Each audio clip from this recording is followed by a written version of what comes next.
Hello, it's Matthew David, and today I'm going to do a transmission, and I randomly just open up wherever the Bible leads me sometimes, and then I'll just go ahead and speak from the perspective of where I know the scripture to be true from experience.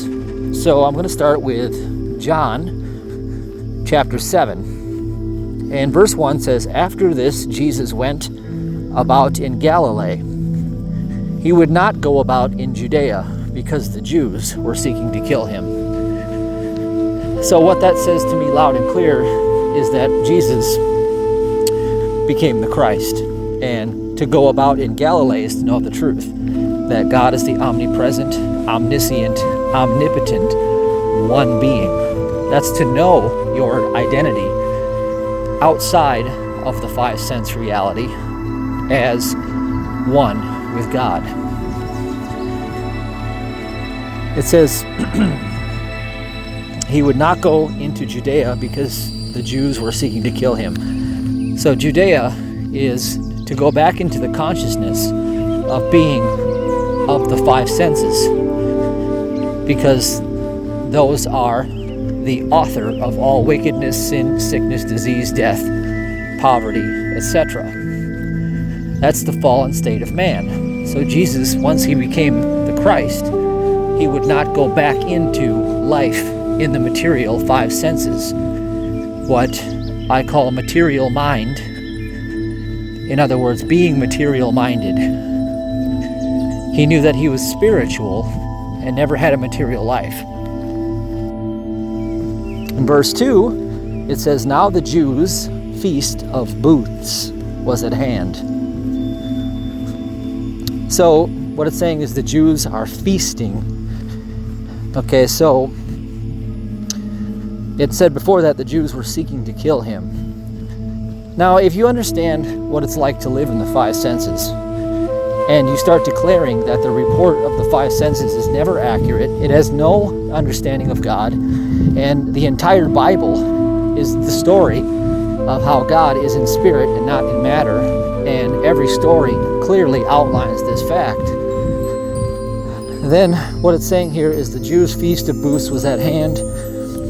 Verse 3, "So his brothers said to him, 'Leave here and go to Judea, that your disciples also may see the works you are doing.'" Now, Jesus is supposed to leave Galilee, the Christ consciousness, being atoned, recognizing that he's a spiritual being in the idea and likeness and image of God, never material, never had a material life. And he's supposed to go to Judea so that his disciples also see the works he is doing. Now, when you go to Judea from the Christ consciousness, that means I know my five senses are reporting to me what I see, hear, smell, taste, touch. And yet at the same time, my disciples can see what I'm doing, which means my thoughts. My thoughts can see what I'm doing. Now stay with me, I'll bring this home for you if it's a little confusing. Verse 4, "For no one works in secret if he seeks to be known openly. If you do these things, show yourself to the world." All right, so this is an important part. It says, "For no one works in secret if he seeks to be known openly. If you do these things, show yourself to the world." We're going to keep reading so I can make sure that this is interpreted properly. Number 5, "For not even his brothers believed in him." Okay, that's important. Number 6, Jesus said to them, "My time has not yet come, but your time is always here." Okay, so his brothers didn't believe in him, and he's talking about how no one works in secret if he seeks to be known openly. If you do these things, show yourself to the world. And Jesus says, "My time has not yet come, but your time is always here." So, Jesus is talking about a phenomenon where He's in the Spirit. He's being in the Spirit. Now, to pray in its proper context means to recognize the divine connection that already exists in the now. Okay, now in the now there is no time. And now space is God's domain. God is being you, literally, expressing itself in, through, and as you, and to you. You are the dance, the dancer, and the observation of the dance all at the same time, according to quantum physics and the Vedic scripture.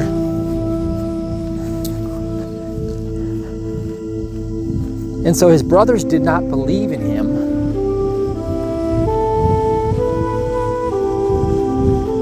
They don't have to believe in him. See, notice how he doesn't really care if his thoughts disagree with what he's declaring. You may say, I want to, manifest financial prosperity. And you may step into Galilee. That means to enter the domain of now space, knowing that you are one with omnipresence, omnipotence, and omniscience. Therefore, all of that God potential is your life. Again, you've never had a material life. The author of the material life is the five senses. That's Judea.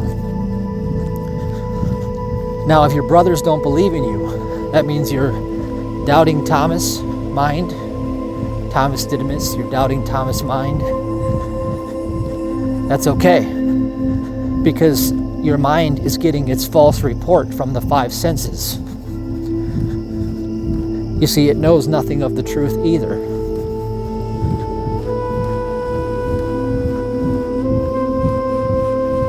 Jesus said unto them, my time has not yet come, but your time is always here. The world cannot hate you, but it hates me because I testify about it that its works are evil. Okay, now think about you, your personal world. They say we become what we see. And faith comes through hearing, and repetition of hearing will form belief, whether it's true or not. Now, Hitler discovered that. That's how you mind program people. So you tell a lie long enough, and eventually the lie becomes what people believe in. So what you see is coming from the five senses, and according to quantum physics, it's not even here. It's 99.9997 empty space, percentage of empty space. So what you hear,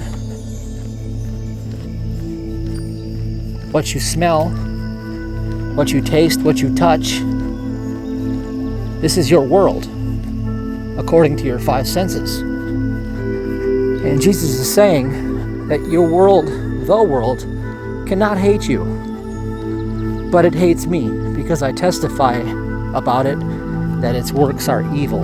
So, there's this divine recognition that Jesus has made. Jesus knows that he is one with the Father. That means that he is an idea in the likeness and image of God, the omnipresent. That means the only presence possible. In every moment of your life, there's only one presence, period. That's God. You cannot be a fool and believe that you exist outside of God. That's what the five senses report to you. And that's why Jesus is saying, he testifies against them that their works are evil. That means fruitless, lifeless. There is no life, substance, truth, or intelligence in matter. And matter is material mind. It is a conscious awareness of a material world that gets its information from the five senses. See, man becomes hypnotized by his own five senses. That's what Jesus is calling Judea.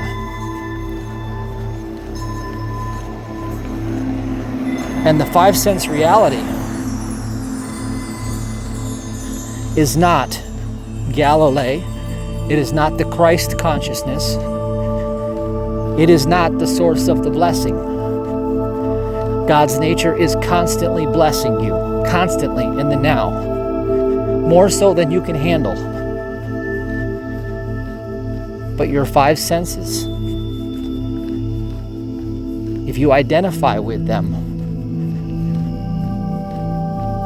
you step into time and out of the now where the blessing is always present. Verse 8 says, "You go up to the feast. I am not yet going up to this feast, for my time has not yet fully come." Now, the feast is the report of the five senses. So imagine you're like me a few years ago and you have an affliction, and your five senses are telling you that you see a dried up bank account like I had when I had Lyme disease. Okay, that's what I saw. I saw a very skinny person in the mirror that lost all of his muscle. I heard the reports of people saying, "You don't look so well. Are you okay? You don't look so good." I felt pain all the time. I felt hopeless, weak, defeated, lost, scared. And now here's Jesus saying something about this. My time has not come, but your time is always here. That's the five senses report in time. And he's saying, you go up to the feast. I am not yet going up to this feast, for my time has not yet fully come.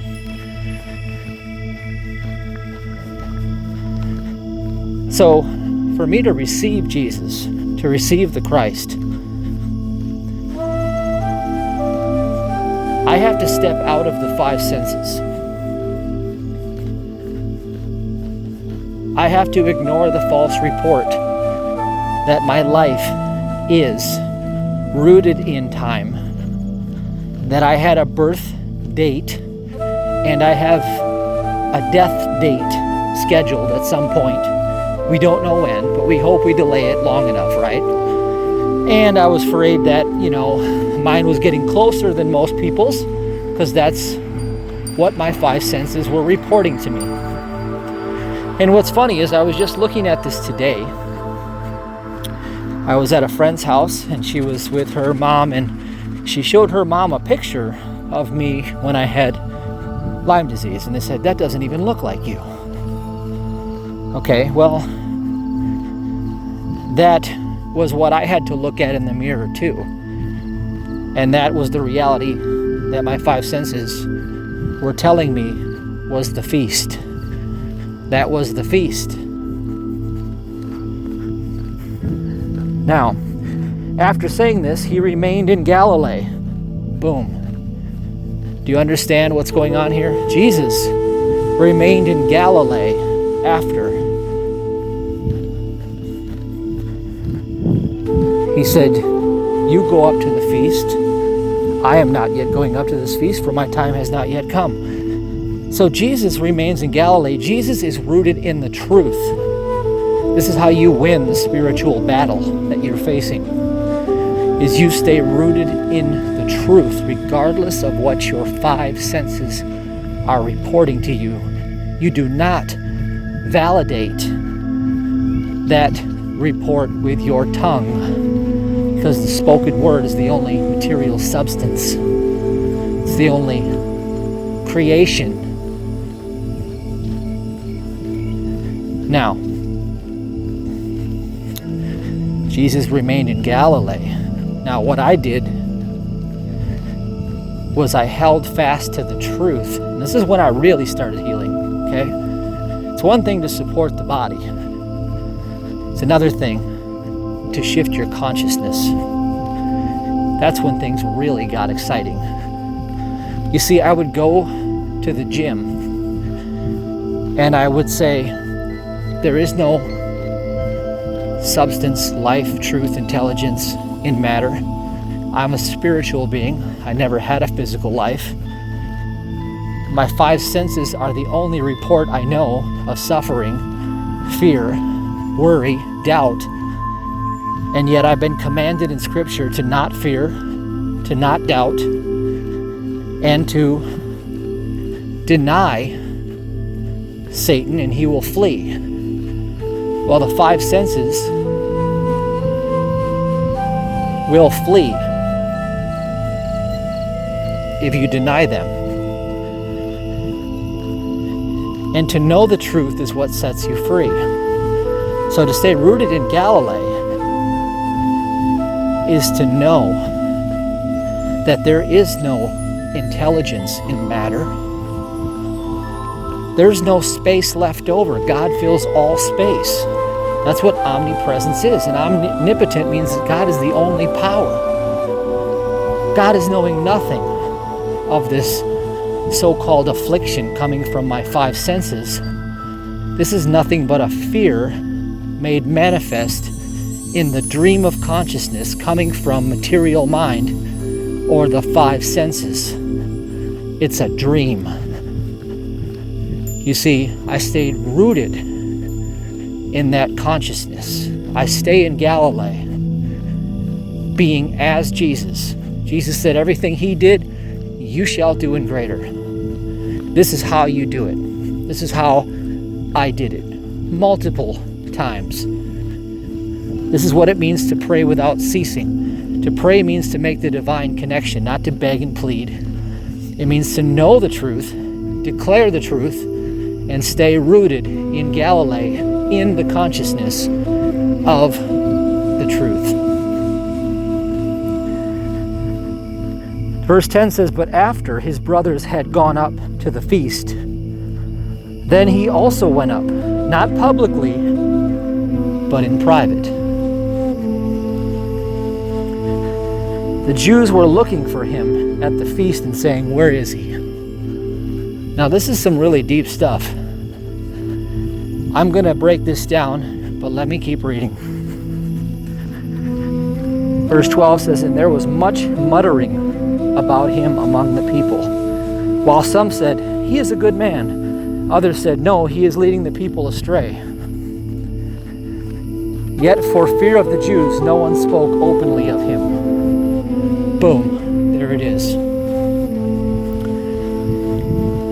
Now, isn't it interesting that most people, including myself at many times, are so afraid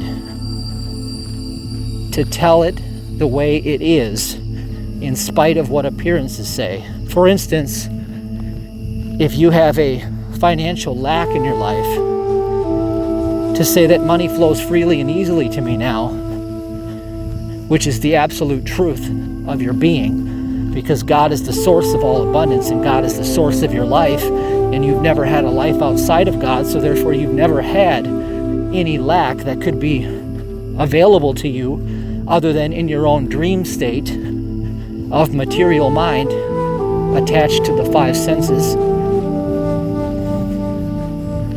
That's a hypnosis, by the way. How many people have the courage to say, money flows freely and easily to me now, in the face of an apparent lack or a drought?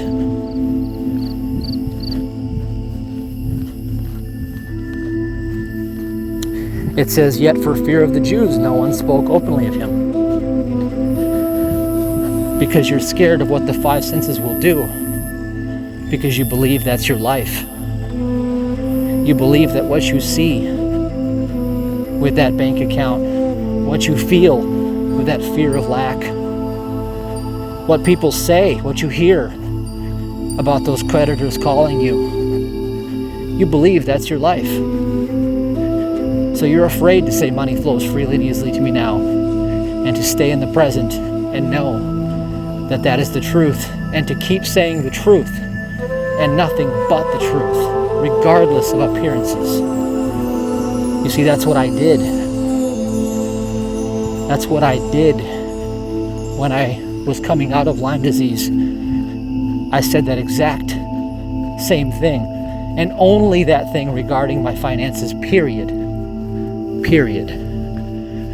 I broke the substance and began tithing, and I began declaring that money flows freely and easily to me now. Money flows freely and easily to me now. And within 60 days, I had a 6-figure income from nothing. I just revealed the truth. It was already present. It was already the presence of God. I just stepped out of Judea back into Galilee and stopped giving my attention and my energy and my focus to the 5 senses. And I turned my back on fear, and I gave my heart to God through faith. I said I turned my back on fear, and I gave my heart to God in faith, acting congruently. And the blessing was made manifest very, very quickly. Verse 14, about the middle of the feast, Jesus went up into the temple and began teaching. Oh, this is getting good. Number 15, the Jews therefore marveled, saying, how is it that this man has learning when he has never studied? Now imagine that. You see, the Jews, when I started saying money flows freely and easily to me now, they were marveling as well. How does he have the cojones to know the truth that's going to set him free when he has never studied? You see, according to them, the 5 senses, to study means to learn error. The 5 senses live in corruption. So when I speak truth, they know nothing of it, because they only know what they have, and that's corruption. And I'm not interested in the 5 senses, because they're not the author of my life. God is the authority and the author of my life, and therefore I turn my back on the report from the 5 senses.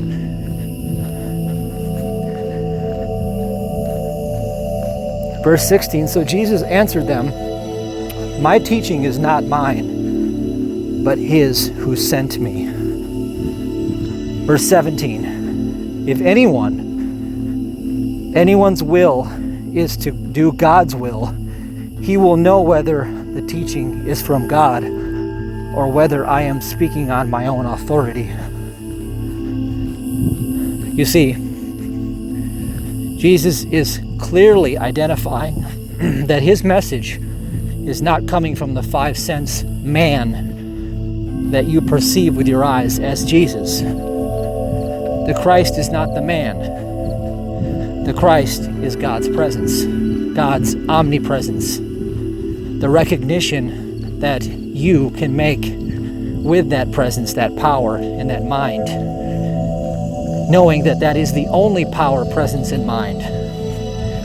And when you speak from that consciousness, it is not coming from identification with the 5 senses any longer. And that's what Jesus just said in that passage. Verse 18, the one who speaks on his own authority seeks his own glory, but the one who seeks the glory of him who sent him is true, and in him there is no falsehood. And there it is again. The 5 senses are rooted in corruption, falsehood. Do you see it? Is it clicking for you? Because the whole Bible is telling this story in every passage, in every book, over and over again. Once you get it, you must practice it.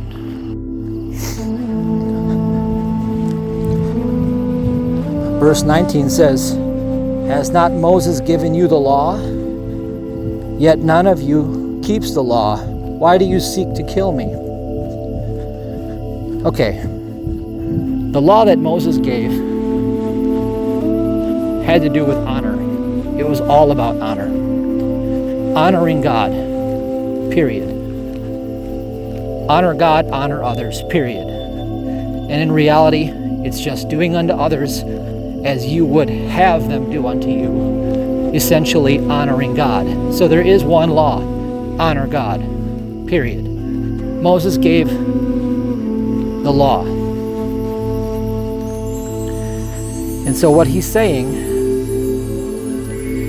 is, none of you keeps the law. Why do you seek to kill me? He's talking to the five senses. None of them keep the law. They honor and deify evil. You see, God's nature is pure goodness. God knows nothing of any of the evil that the five senses report. That is the fiction. That is always in the time. That is always in past or future. It's never in the present. It's always taking you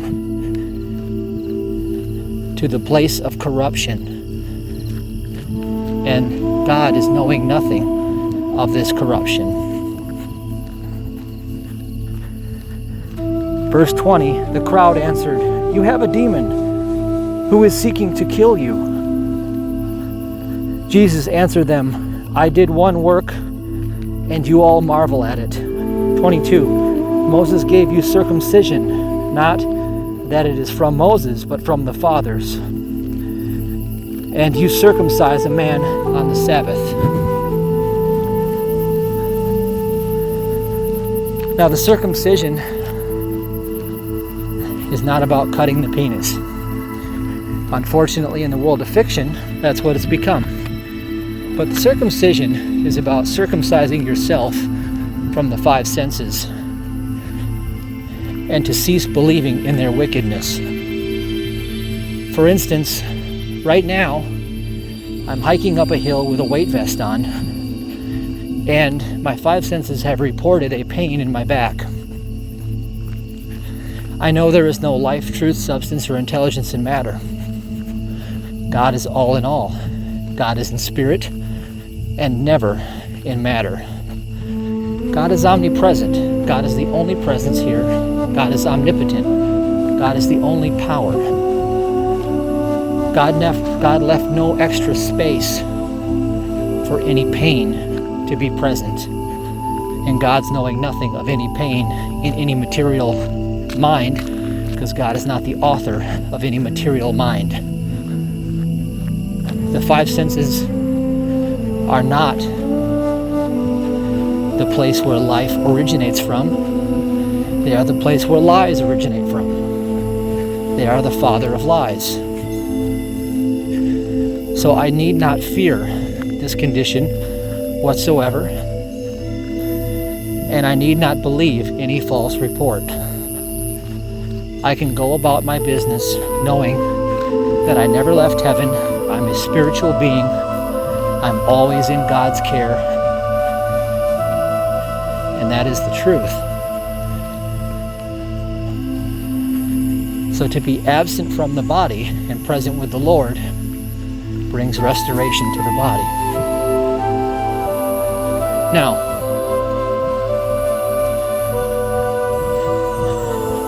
last night, my 1.5-year-old daughter ran real quick and got up and put her hand on the hot stove.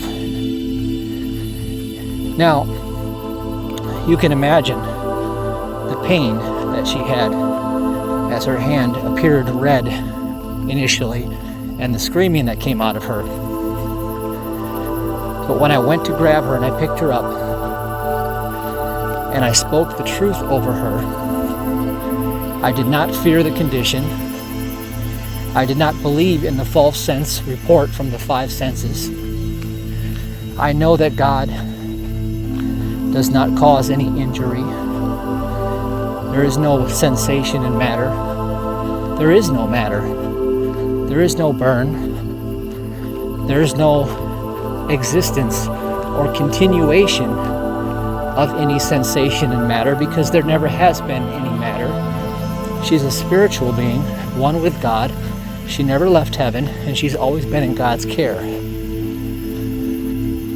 Now, as I kept declaring that truth over her, within moments, she quieted down, and within less than half an hour, the redness had gone away, and she had completely gone about being peaceful again, no screaming, no terror, no pain.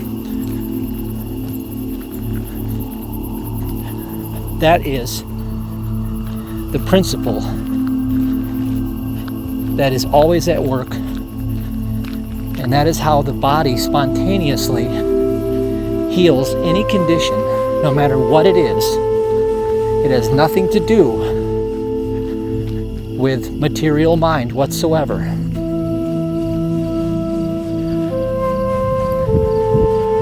And the more you strengthen your faith in this practice, the more blessings begin to pour, because you are at last receiving them and no longer obscuring the truth through the false projection of the fiction, the 5 sense reality hologram. It is not real. And once you get woke, life gets really delicious. Now, I just want to give you a word from experience. As you demonstrate this faith, you will gain dominion over your 5 sense reality. You will become the master of your own destiny again, because you recognize that everything you're seeking, you already have, and all you have to do is be at one with it, obedient to the simple commandment, honoring God and honoring others. Simple, but not easy. That's my word of caution. Simple, but not easy. It requires moment by moment diligence. It is a minute by minute phenomenon. To be asleep and absent, i.e. to fall into the 5 sense deception, is tempting, because if your heart is aroused by strife, malice, envy, jealousy, greed, lust, sensuous desires, then you have become conditioned by the 5 senses, and you're in the Delilah spell. I talked about that in a previous video, audio, whichever format you have. Now, as tempting as that may be, I will tell you something I learned from overcoming multiple addictions throughout the years, most predominantly food-related eating disorders. I had 3 of them, and that is an addiction like any other problem.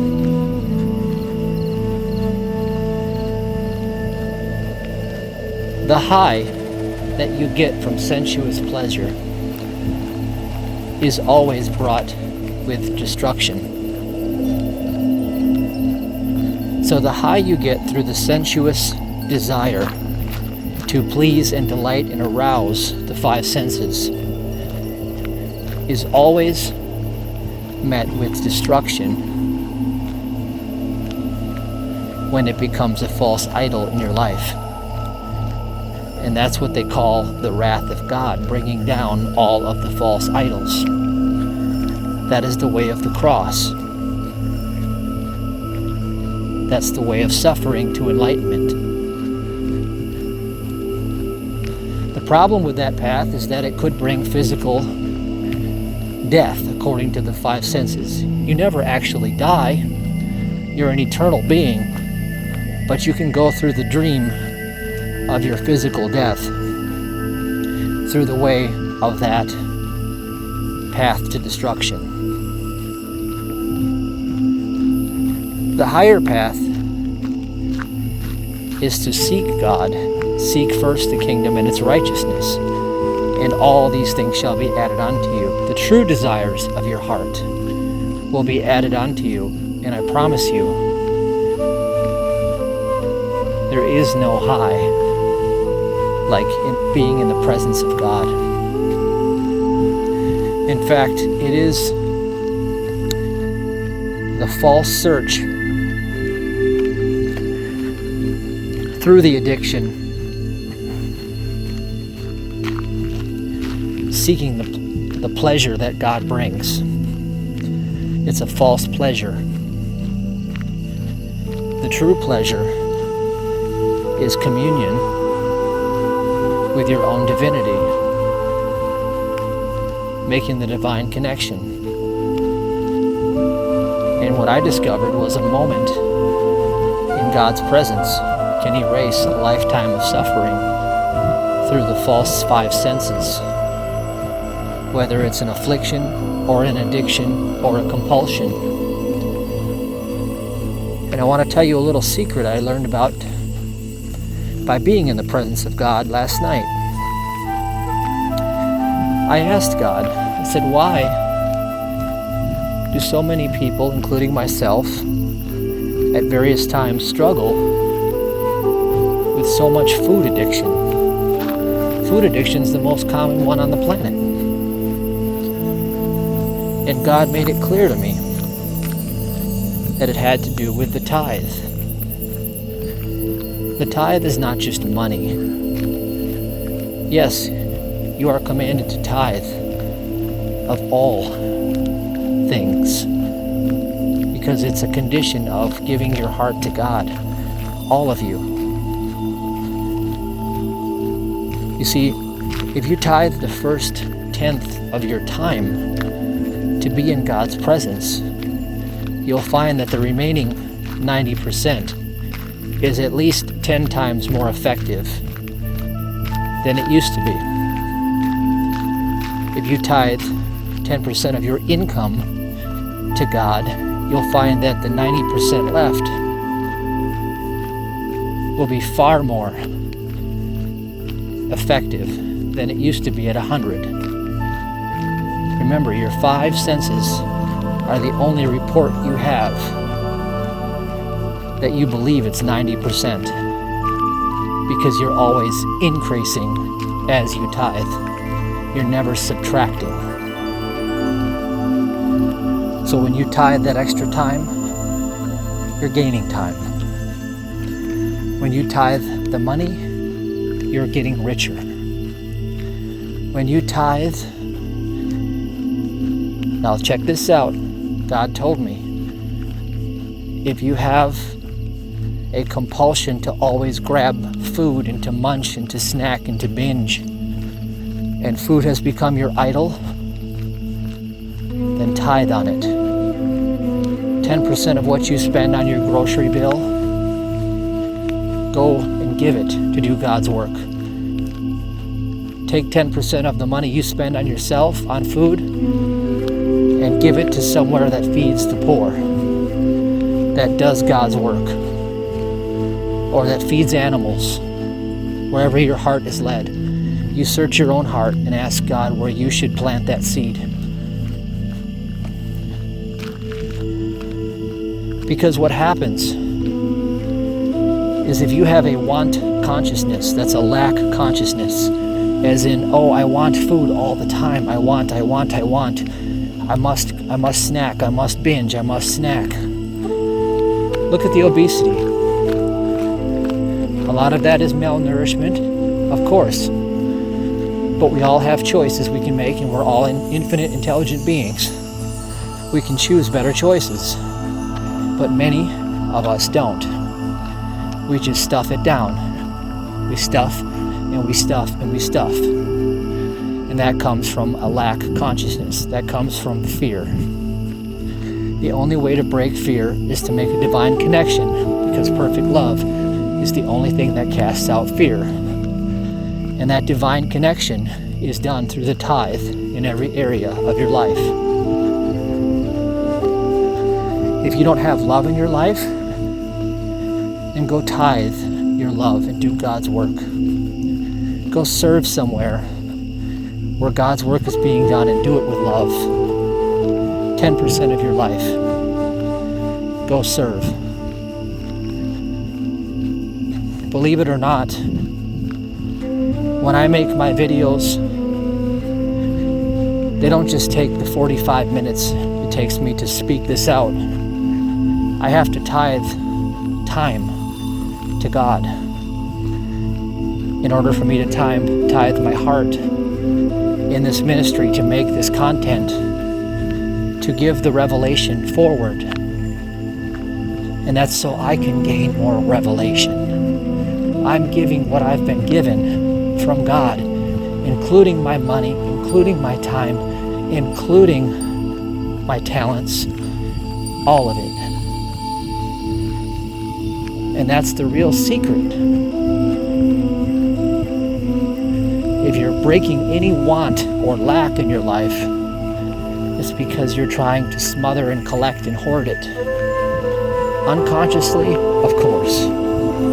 Nobody would consciously poison themselves and become obese through stuffing down more and more and more excess than they need.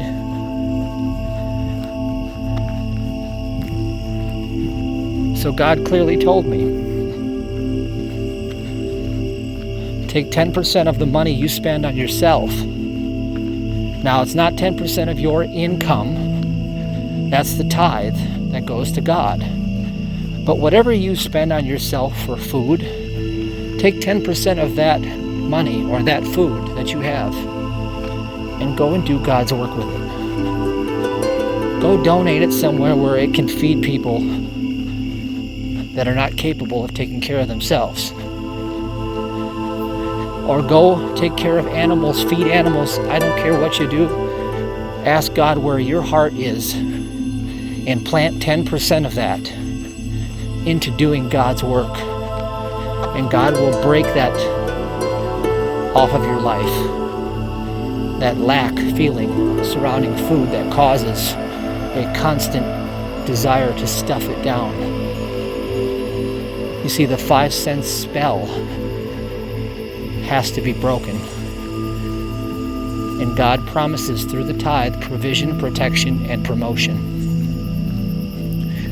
And He will rebuke the devourer. When you are addicted to stuffing calories down, it means that your 5 senses are your master.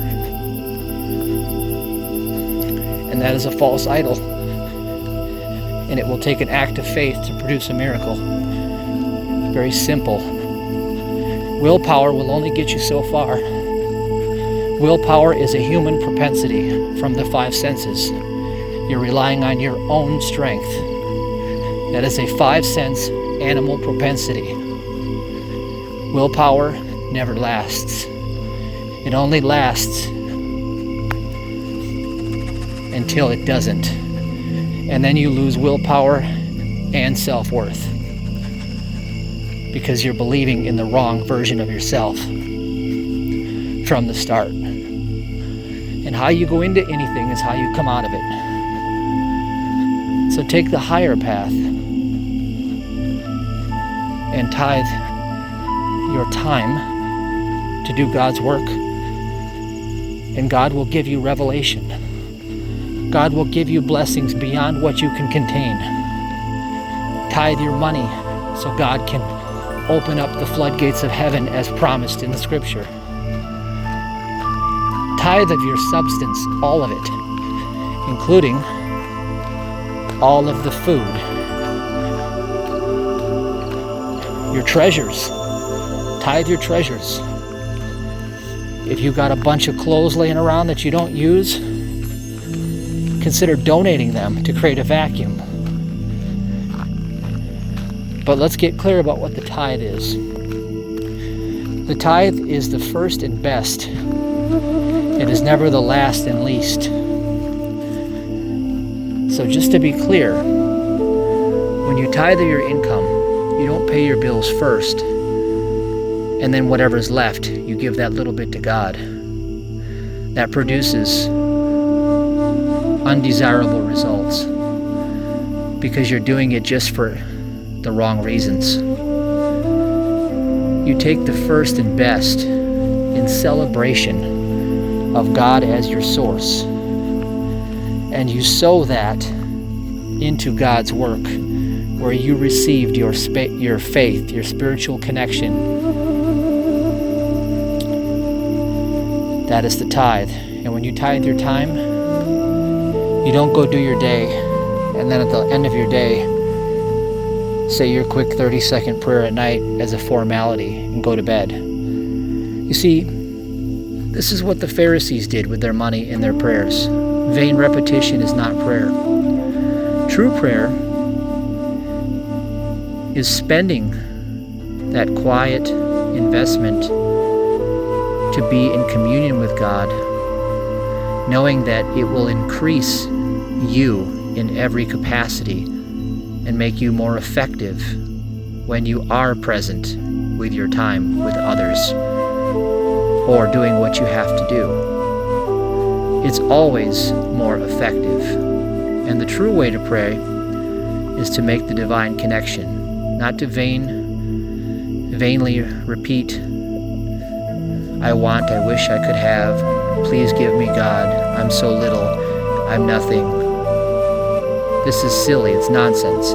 That's the five senses, that's ridiculousness.